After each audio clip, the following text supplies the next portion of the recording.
তাই কেতিয়াও নিজে তেনেকুৱা নাই কৰা, কেতিয়াও নাই কৰা। তাই কিমান নিষ্ঠুৰকে সি মাৰি পেলালে, ইমান নিষ্ঠুৰকে সি মাৰি পেলালে মোৰ।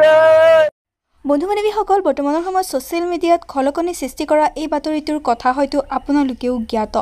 বৰ্তমান পংখী সন্দিকৈ আৰু আমাৰ মাজত নাই।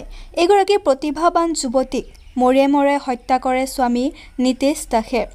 পংখী সন্দিকৈৰ মাকৰ কথা শুনি আপোনালোকৰো গাৰ নোম শিয়ৰি উঠিব যে এই কাণ্ডটো কেনেদৰে সংঘটিত কৰিছে নৰ অধম স্বামী নিতেশ দাসে পংখী সন্দিকৈৰ লগত। দুয়োৱে প্ৰেম বিবাহে কৰিছিল, কিন্তু বিয়াৰ 8 মাহৰ পিছত যৌতুকৰ দাবীত অত্যাচাৰ চলাইছিল নিতেশ আৰু নিতেশৰ পৰিয়ালে পংখীৰ ওপৰত, আৰু অৱশেষত কৰে এনেকুৱা এটি জঘন্য কাণ্ড। মোৰ এডোখৰ মঙহ খাই পেলালে সি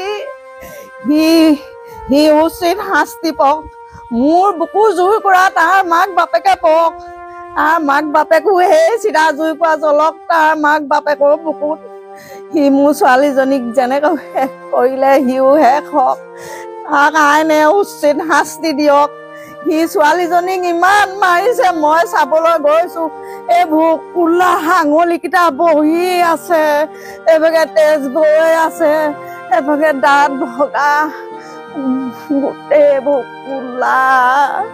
তাই কেতিয়াও নিজে তেনেকুৱা নাই কৰা, কেতিয়াও নাই কৰা। তাই কিমান নিষ্ঠুৰকে সি মাৰি পেলালে, ইমান নিষ্ঠুৰকে সি মাৰি পেলালে মোৰ।